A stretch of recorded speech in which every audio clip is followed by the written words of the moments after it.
बिस्मिल्लाहिर्रहमानिर्रहीम, welcome back हो गया आप सभी के अनदर वीडियो में। तो आज के इस लेक्चर में हम बात करने जा रहे हैं why 90% dropshipper fails in first year.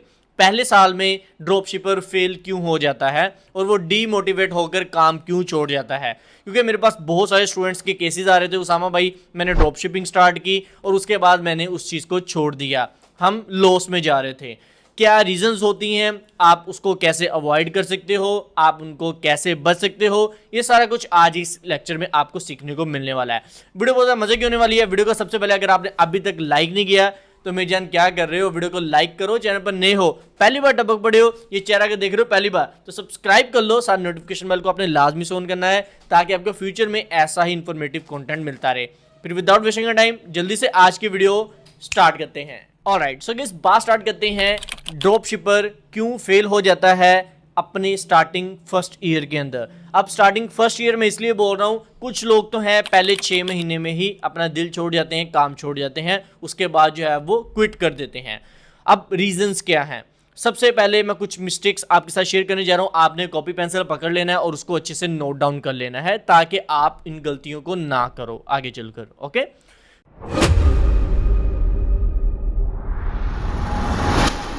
First mistake, पहली मिस्टेक ड्रॉपशिपर ये करता है, अपनी वेबसाइट को हवा में छोड़ देता है, वेबसाइट पर वर्किंग ही नहीं करता। वो कहता है चलो खैर है, जैसी भी है चल जाएगी। आपने ये मिस्टेक नहीं करनी। आपने अपनी वेबसाइट को वेल मेंटेन करना है, अपनी वेबसाइट पर वर्किंग करनी है, अपनी वेबसाइट को ब्रांडेड और प्रोफेशनली बनाना है। जब आपकी वेबसाइट अच्छी नहीं होगी तब तक आपका जो कस्टमर है वो आपसे इंटरेक्ट नहीं करेगा, उसका आपके साथ कनेक्शन नहीं बनेगा, उसका आपके साथ ट्रस्ट लेवल नहीं बनेगा। देन आपके ऑर्डर रेशो 0 पर आ जाएगी और कस्टमर आपको ऑर्डर प्लेस ही नहीं करेगा। सो सबसे बड़ी मिस्टेक क्या है? आपकी वेबसाइट। आपने अपनी वेबसाइट को प्रोफेशनली बनाना है। अब देखो, मैं इस चीज़ में नहीं पढ़ूंगा इस वीडियो में कि भाई वेबसाइट बनाते कैसे हैं, वेबसाइट डिज़ाइन कैसे करते हैं। ऑलरेडी ये सारी चीज़ें मैं सिखा चुका हूँ। आप यूट्यूब पे जाके सर्च करो how to design a branded Shopify store by Meet Usama, आपको मेरे लेक्चर्स मिल जाएंगे, आप जाकर देख सकते हो। आपको मेरे चैनल को भी विजिट करना होगा तो आप विजिट कर लेना, उधर सारे लेक्चर्स आपको मिल जाएंगे। पहली मिस्टेक क्लियर है, वेबसाइट प्रोफेशनल और ब्रांडेड होनी चाहिए, अदरवाइज आपको ऑर्डर्स नहीं आएंगे, आप दिन ब दिन 0 की तरफ जाओगे, आप अपने ब्रांड को 0 पर ले आओगे। ऑलराइट, अब बढ़ते हैं अपनी दूसरी बड़ी मिस्टेक की तरफ।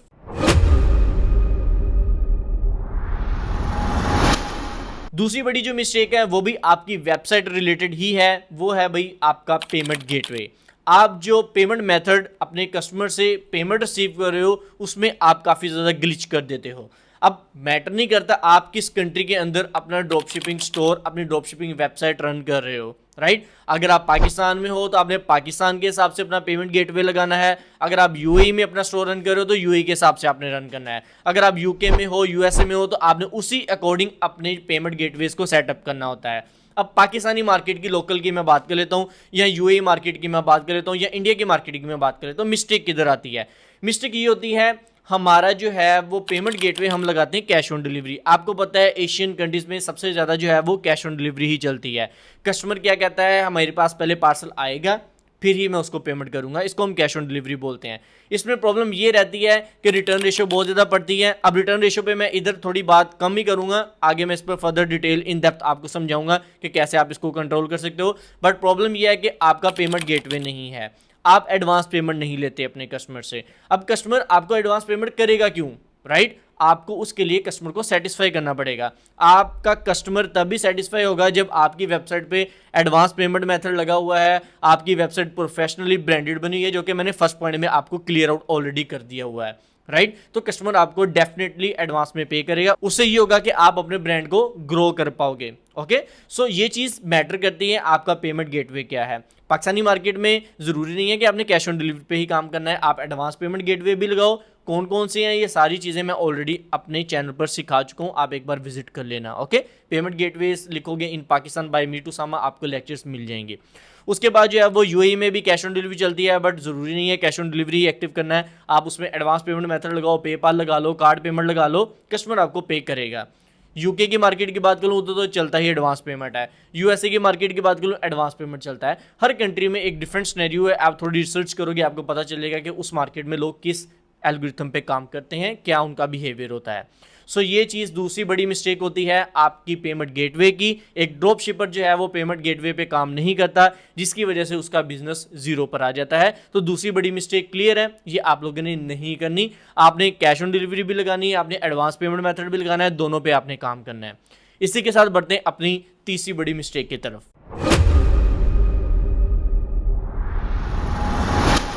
अब तीसरे नंबर पे हमारे पास जो मिस्टेक आती है वो है भाई एक सप्लायर।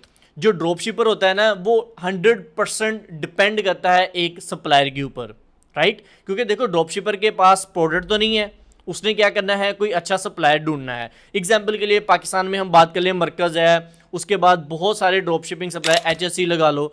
अगर हम यूएई की बात कर लें, उधर हम चले जाते हैं, अपना ज़ंबील आ जाता है और डिफरेंट ड्रॉप शिपर्स आ जाते हैं। अभी मैं किसी को प्रमोट नहीं कर रहा, ना इन्होंने मुझे कोई पैसा दिया हुआ है, राइट। एग्जाम्पल के जरिए समझा रहा हूँ। अब इसमें होता ही है कि ड्रॉप शिपर टोटली डिपेंड कर होता है सप्लायर के ऊपर। अब सप्लायर अगर उसके पास अच्छा होगा, उसको रेट्स भी पीछे से अच्छे मिलेंगे और वो आगे अपना अच्छा प्रॉफिट मार्जिन बनाकर पैसा बना सकता है। अदरवाइज अगर सप्लायर पीछे से आपको रेट ज़्यादा दे रहा है, सप्लायर आपको तंग कर रहा है पेमेंट के हवाले से, तो देन ड्रॉप शिपर दिन ब दिन जीरो पे आ जाता है। सबसे बड़ा प्रॉब्लम ड्रॉप शिपर को यही होता है कि भाई सप्लायर अच्छा हमें मिल जाए, क्योंकि सप्लायर अच्छा नहीं है तो पेमेंट की जो है प्रॉब्लम होती है। दूसरे नंबर पे सप्लायर अच्छा नहीं है तो हमें प्राइसेस बहुत ज़्यादा हाई मिलती हैं, जिसकी वजह से हमारा प्रॉफिट मार्जिन कम रहता है और हम एट द एंड लॉस में जाते हैं। तो ये चीज़ें बहुत ज़्यादा मैटर करती हैं। अगर आप ड्रॉप शिपिंग कर रहे हो, अच्छा सप्लायर देखो, सप्लायर पे वर्किंग करो ताकि आप अपने ब्रांड को लॉन्ग टर्म में ग्रो कर सको, राइट। तो तीसरी बड़ी मिस्टेक समझ लगी, सप्लायर अच्छा होना चाहिए। अब सप्लायर पे मैं इधर ज़्यादा डिटेल में बात नहीं करूंगा क्योंकि हमारा ये टॉपिक नहीं है। वैसे इस पे ऑलरेडी मैं वीडियोस बना चुका हूं। आप किसी भी मार्केट में अगर सर्च करोगे कि यूएई मार्केट में कौन सा सप्लायर बेस्ट है, मेरी वीडियोस आपको मिल जाएंगी। पाकिस्तानी मार्केट में सप्लायर कौन सा बेस्ट है, आपको मेरी वीडियोस मिल जाएंगी। ये चीज़ें ऑलरेडी मैं सारी सिखा चुका हूँ, आप यूट्यूब पर जाके सर्च कर सकते हो। इसी के साथ बढ़ते हैं अपने चौथी बड़ी मिस्टेक की तरफ।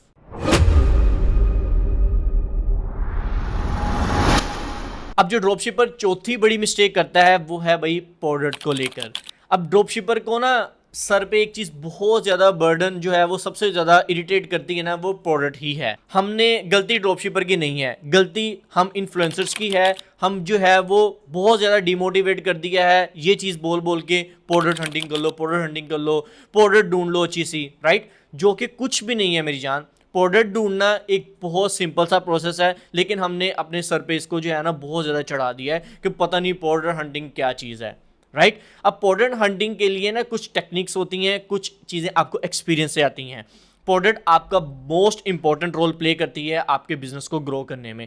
अगर आपकी लाइफ में एक अच्छी प्रोडक्ट आपको मिल जाती है, देन उस एक सिंगल प्रोडक्ट से आप अपनी लाइफ को चेंज कर सकते हो, राइट। मैं ये नहीं बोल रहा आपके पास 2 प्रोडक्ट्स हों, 50 प्रोडक्ट्स हों या 100 प्रोडक्ट्स हों फिर ही आप जो है वो लॉन्ग टर्म में ग्रो कर सकते हो। नहीं, आपकी एक प्रोडक्ट ही आपकी लाइफ चेंज कर सकती है। अब प्रोडक्ट को आपने अच्छे से हंट करना है। प्रोडक्ट हंटिंग कैसे की जाती है, प्रोडक्ट को ढूंढना कैसे है, ये सारी स्ट्रेटजीज हम ऑलरेडी अपने चैनल पर सिखा चुके हैं और ये चीज़ें टाइम के साथ अपडेट होती रहती हैं और ये चीज़ें टाइमली आपको देखने को मिल ही जाएंगी। आप अगर चैनल को सब्सक्राइब करके नोटिफिकेशन बेल ऑन करोगे तो ये चीज़ें अपडेटेड आपको मिलती जाएंगी मेरे चैनल के ऊपर, राइट। प्रोडक्ट हंटिंग करनी है, अच्छी प्रोडक्ट ढूंढनी है। ड्रॉप शिपर गलती ये करता है, प्रोडक्ट्स के चक्कर में पड़ता रहता है। कभी एक प्रोडक्ट के पीछे भागता है, फिर दूसरी प्रोडक्ट के पीछे भागता है, फिर तीसरी प्रोडक्ट के पीछे भागता है। इसी चक्करों में अपने ब्रांड को वो जीरो पर ले आता है। असल में गलती उसकी भी नहीं है। प्रोडक्ट्स जो है वो सीजनल होती हैं। कुछ प्रोडक्ट जो है वो महीना चलती है, कुछ 2 महीने चलती है, कुछ 6 महीने चलती है। ड्रॉप शिपर को सबसे बड़ी प्रॉब्लम ही ये रहती है, उसको ये टेंशन रहती है कि यार ये प्रोडक्ट अब जो है वो मार्केट में सैचुरेट हो गई है, इसका सीजन आउट हो गया है, अब मुझे दूसरी प्रोडक्ट ढूंढनी पड़ेगी, फिर मुझे तीसरी प्रोडक्ट ढूंढनी पड़ेगी। इस तरीके से वो चीज़ें चलती रहती हैं। बट ज़रूरी नहीं है, अगर आप एक अच्छा टाइम देकर अपनी एक अच्छी प्रोडक्ट हंट कर लेते हो, देन उसी प्रोडक्ट को आप लॉन्ग टर्म ग्रो कर सकते हो। 2-3 प्रोडक्ट्स पे ही आप काम करके अपने ब्रांड को ग्रो कर सकते हो। सही है, आपने स्पेशलिस्ट बनना है, ना कि आपने हर चीज़ को लेके चलना है। ये चीज़ मैं आपको स्पेशली बताता हूँ कि भाई ज़रूरी है कि आप एक ही कैटेगरी को लेके चलो, आप एक चीज़ को स्पेसिफिकली लेके चलो, अपना एक स्पेशलिस्ट बनो। चलो हम इस चीज़ को ना एक एग्जाम्पल के जरिए समझते हैं, ये स्पेशलिस्ट वाली चीज़ को। लेट्स सपोज आपका अल्लाह ना करे कोई रिश्तेदार बीमार हो गया है, अल्लाह ना करे, राइट। सो आपके पास अब 2 ऑप्शंस हैं। आप उसको ना दिल की बीमारी है, लेट्स सपोज, राइट। आप उसको हार्ट स्पेशलिस्ट के पास लेके जाओगे या आपका जो गली मोहल्ले का एक नॉर्मल डॉक्टर है उसके पास लेके जाओगे, राइट। आपसे ये चीज़ मैं पूछ रहा हूँ। ऑब्वियस सी बात है, आप उसको जो है वो एक हर्ट स्पेशलिस्ट के पास लेके जाओगे, जो कि आपको पता है कि वो उस चीज़ में स्पेशलिस्ट है, आप उसी के पास लेके जाओगे। ओके, सो यही चीज़ आपने अपने ब्रांड के थ्रू करनी है, आपने अपने ब्रांड में स्पेशलिस्ट बनना है किसी न किसी चीज़ को लेकर, ताकि कोई भी बंदा अगर उसको कोई चीज़ स्पेसिफिकली परचेज करनी है तो वो डेफिनेटली आपको ही प्रेफर करे, आपको प्रायोरिटी पे रखे, ना कि दूसरे बंदे को, राइट, जो कि हर चीज़ पे काम कर रहा है। तो कोशिश करो अपनी एक कैटेगरी पकड़ो, उसमें सब कैटेगरी पकड़ो और उसमें आप जो है वो उस चीज़ में स्पेशलिस्ट बनो, ताकि कस्टमर आपके पास ही आए। सो आई होप सो आपको ये जो चौथी बड़ी मिस्टेक है अच्छे से क्लियर आउट होगी कि हमने प्रोडक्ट हंटिंग करनी है, अच्छी प्रोडक्ट फाइंड करनी है, स्पेशलिस्ट बनना है किसी प्रोडक्ट के अंदर, ताकि कस्टमर डेफिनेटली हमारे पास आए और हम इस चीज़ को लॉन्ग टर्म लेके चल सकें और हम इसको अवॉइड करें, बाकी मल्टीपल प्रोडक्ट्स के चक्करों में ना पड़ें। ओके, सो इसी के साथ बढ़ते हैं अपनी पांचवी बड़ी मिस्टेक की तरफ।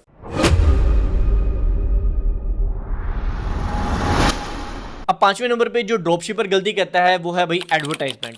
एडवर्टाइजमेंट जो है वो आपके ब्रांड को ग्रो करने में ऐसे ही है जैसे, ये देखो ना, मैं चीज़ें जितनी भी आपको बता रहा हूँ, किसी भी एक चीज़ को अगर आप स्किप करोगे ना, आपका ब्रांड ग्रो नहीं होगा। ओके, एडवर्टाइजमेंट को स्किप कर दोगे, ब्रांड ग्रो नहीं होगा, आप जीरो पे आ जाओगे। आप प्रोडक्ट हंटिंग को जो मैंने आपको बताया वो स्किप कर दोगे, आपका ब्रांड ग्रो नहीं होगा, राइट। और डिफरेंट पॉइंट्स मैंने आपको पीछे कवर किए हैं, जैसे सप्लायर की मैंने बात की है, कोई भी एक चीज़ स्किप कर दोगे आप जीरो पे आ जाओगे। ये सारी चीज़ें मिलके ही आपके ब्रांड को ग्रो करती हैं। अच्छा, मेन टॉपिक पे एडवर्टाइजमेंट पे मैं आता हूँ दोबारा से वापस। एडवर्टाइजमेंट में होता ये है कि जो ड्रॉपशिपर होता है उसको स्टार्टिंग पे पता नहीं होता कि ऐड कैसे चलानी है, राइट। अब एडवर्टाइजमेंट के लिए डिफरेंट प्लेटफॉर्म्स हैं। मेटा पे आप ऐड चला सकते हो, फेसबुक जो कि मैं प्रायोरिटी पे रखता हूँ, टिकटॉक पे आप ऐड चला सकते हो, स्नैपचैट पे आप ऐड चला सकते हो, डिफरेंट प्लेटफॉर्म्स हैं, यूट्यूब पे आप एड्स रन कर सकते हो, गूगल एड्स जिसको हम बोलते हैं। ओके, सो ये सारी चीज़ें जो हैं वो आप स्टार्टिंग पे जो है वो ड्रॉपशिपर होता है उसको नहीं पता होता कि भाई कैसे ऐड रन करनी है, वो न्यूब होता है इस चीज़ को लेकर और उसको ऐड चलाने का तरीका नहीं पता होता। तो इसके लिए मैं बेस्ट रिकमेंडेशन यही करता हूँ कि पहले भाई चीज़ों को आप सीखो, सीख कर फिर उसको अप्लाई करो, ना कि स्टार्टिंग पे ही पैसा लगाना शुरू कर दो। लोग ये करते हैं मिस्टेक, वो स्टार्टिंग पे ही सीखे बगैर पैसा लगाना स्टार्ट कर देते हैं और उसके बाद फिर रिजल्ट्स नहीं आते, डीमोटिवेट हो जाते हैं, भाई ऑर्डर नहीं आ रहे। तो इसका दो सोल्यूशन आपके पास। पहला सोल्यूशन मैंने बता दिया, चीज़ों को सीखो। सीखना किधर से है? यूट्यूब पे जाओ, सर्च करो Facebook ads course, TikTok ads course, YouTube ads course और उसके बाद स्नैपचैट एड्स को, ये सारे कोर्सेज आपको मिल जाएंगे। मैंने भी इस पे सारे कोर्सेज बनाए हुए हैं, अगर आप साथ लिख दोगे Facebook ads course by Meet Usama, आपको मेरा कोर्स मिल जाएगा। आप सर्च करोगे TikTok ads course by Meet Usama, आपको मेरा कोर्सेज मिल जाएंगे, राइट। मेरे से सीखना है, मेरी समझ आती है, मेरे कोर्सेज वॉच कर लो। किसी और मेंटोर की समझ आती है, आप उनके कोर्सेज वॉच कर लो। जरूरी नहीं है कि मेरी वीडियोस ये आपने देखनी है। ओके, पहले सीखो, उसके बाद उस चीज़ को अप्लाई करो, फिर पैसा लगाओ। ऐसे आप जुआ लगा रहे हो, आप पैसा अपना ज़ाया कर रहे हो। अच्छा, दूसरी मैं आपको एक रिकमेंडेशन करता जाऊँगा, अगर आपका कोई क्लाइंट है, आप या फिर किसी से सर्विसेज भी ले सकते हो एडवर्टाइजमेंट की, जो कि इस चीज़ में स्पेशलिस्ट हैं, ताकि आप अपने बोझ को कम करो, आपका पैसा जो है वो एक सही डायरेक्शन में लगे। ओके, ताकि आपका पैसा वेस्ट ना हो। अब आपको एडवर्टाइजमेंट करनी नहीं आती, आप ऐसे पैसा लगाई जाओगे तो देन आप उसको वेस्ट कर रहे हो। तो कोशिश करो कोई स्पेशलिस्ट ढूंढ लो, उससे एडवर्टाइजमेंट करवा लो, या फिर आपका कोई क्लाइंट है, इस तरीके से आप उसको फर्दर मैनेज कर सकते हो। सो आई होप सो एडवर्टाइजमेंट का पॉइंट भी क्लियर हुआ होगा कि एडवर्टाइजमेंट में लोग मिस्टेक करते हैं, जिसकी वजह से ड्रॉप शिपर जीरो पर आ जाता है अपने ब्रांड को लेकर, राइट। अब बढ़ते हैं अपनी last but not the least mistake की तरफ।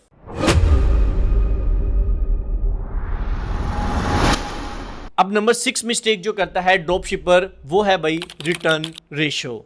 अब हर बंदे को इस चीज़ को लेकर बहुत ज़्यादा प्रॉब्लम रहती है कि उसामा भाई रिटर्न रेशो को कैसे मैनेज किया जाए, रिटर्न रेशो कैसे हम कम कर सकते हैं। अब देखो, ये डिपेंड करता है आप किस मार्केट में काम कर रहे हो। आप पाकिस्तानी मार्केट में काम कर रहे हो तो देन उधर रिटर्न रेशो काफ़ी ज़्यादा है। ओके, इंडिया की मार्केट में भी रिटर्न रेशो ज़्यादा है, ठीक है। बाकी अगर यूएई मार्केट में काम करने जा रहे हो तो पाकिस्तान की निस्बत कम हो जाती है रिटर्न रेशो। यूके की, यूएसए की मार्केट, कनाडा की मार्केट की बात करूं तो बहुत कम रिटर्न रेशो रहती है, राइट। उसके रीजंस क्या हैं वो समझ लो। रिटर्न रेशो सबसे ज़्यादा पड़ती क्यों है, आपको रिटर्न पार्सल सबसे ज़्यादा आते क्यों हैं, वो होता है आपका पेमेंट गेटवे। जब आप कैश ऑन डिलीवरी पे काम करते हो ना, तो आपको बहुत ज़्यादा रिटर्न रेशो पड़ती है। जब आप एडवांस पेमेंट में चले जाते हो तो रिटर्न रेशो जीरो हो जाती है, क्योंकि कस्टमर से आप एडवांस में पेमेंट ले चुके होते हो, आपको प्रॉब्लम नहीं होती कस्टमर पार्सल ले रहा है या नहीं ले रहा एट दी एंड। ओके, तो पहली मिस्टेक क्या है ड्रॉप शिपर की कि भाई रिटर्न रेशो क्यों पड़ती है, वो भाई एडवांस पेमेंट पे काम नहीं करता। दूसरे नंबर पे रिटर्न रेशो क्यों पड़ती है, रिटर्न रेशो पे आने की सबसे बड़ी रीजन ये होती है, आप जब ऑर्डर जो है वो डिस्पैच कर रहे होते हो, आपको पता ही नहीं होता कि भाई आपने किस बंदे को पार्सल भेज रहे हो। अब ये मैं क्या बोल रहा हूँ मैं आपको समझा देता हूँ, डोंट वरी, टेंशन ना लो। अब देखो, जब मेरे पास ऑर्डर आता है ना, ऑर्डर ऑर्डर पे मेरे कस्टमर का नाम, एड्रेस, फ़ोन नंबर आ रहा होता है, राइट।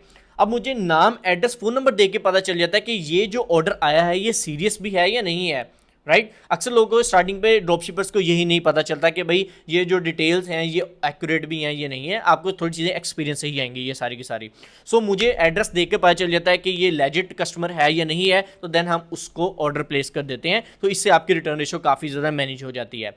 फर्दर आप रिटर्न रेशो को कैसे मैनेज कर सकते हो, आप करो 2 बार कंफर्मेशन कॉल। पहली बार तब करो जब आपको ऑर्डर आता है। मिसाल तो मुझे अभी ऑर्डर आया, मैंने ठीक 5 मिनट बाद कस्टमर को कॉल कर देनी है कि भाई आपने ऑर्डर किया है या नहीं किया। वो आपकी कंफर्मेशन कॉल फर्स्ट होती है। दूसरी कंफर्मेशन कॉल आप तब करो जब आप कस्टमर को पार्सल डिस्पैच करने जा रहे हो। मिसाल लेता हूँ, मैंने अभी कस्टमर का जो पार्सल है वो मैं पैक कर रहा हूँ, उस पर मैंने लेबल शेबल लगा दिया अपने कुरियर्स का, या मैंने अभी डिस्पैच करना। ड्रॉप शिपर्स की मैं बात कर रहा हूँ, जिस भी ड्रॉप शिपिंग सप्लायर के साथ आप काम कर रहे हो, आपने उसके पोर्टल पे जाकर जो है वो डिटेल्स फिल करने से पहले, ऑर्डर प्लेस करने से पहले आपने दूसरी कंफर्मेशन कॉल कर लेनी है कस्टमर को कि भाई हाँ भी मैं डिस्पैच करने जा रहा हूँ, ओके है, कंफर्म है। अदरवाइज आपको उधर ही पता चलेगा कि कस्टमर सीरियस है या नहीं है। कस्टमर के कॉल करने से, आपके बात करने से ही आपको आइडिया हो जाता है कि कस्टमर लेजिट है या नहीं है। तो इससे आप अपने रिटर्न रेशो को काफ़ी ज़्यादा मैनेज कर सकते हो, ओके। और थर्ड नंबर पे रिटर्न रेशो पड़ती है कुरियर की तरफ से, और कुरियर तो ड्रॉपशिपर का हाथ में नहीं होती, क्योंकि ड्रॉपशिपर किसी सप्लायर के साथ काम कर रहा होता है, तो उसने कौन सा खुद ही पार्सल डिलीवर करना होता है। सो ये चीज़ें मैनेज आप करोगे तो इंशाल्लाह आपकी रिटर्न रेशो बहुत कम हो जाएगी। सो ये चीज़ों पे आपने अमल करना है।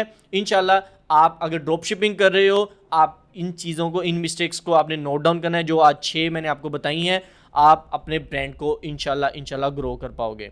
अगर किसी चीज़ की समझ ना लगी हो, नीचे आपको कमेंट सेक्शन खुला है, आप कमेंट करके पूछ सकते हो। स्क्रीन पर आपको मेरी इंस्टा आईडी शो हो रही है, meet_usama। उधर भाई को लाजमी फॉलो करो, भाई सभी के डीएम्स के रिप्लाई करता है। इंशाल्लाह मिलते हैं नेक्स्ट किसी वीडियो में। किसी टॉपिक पे अगर वीडियो चाहिए आपको डेडिकेटेड, मुझे नीचे बता सकते हो, हम उस पर नेक्स्ट वीडियो निकाल देंगे। आज के लिए इतना ही, अल्लाह हाफिज़।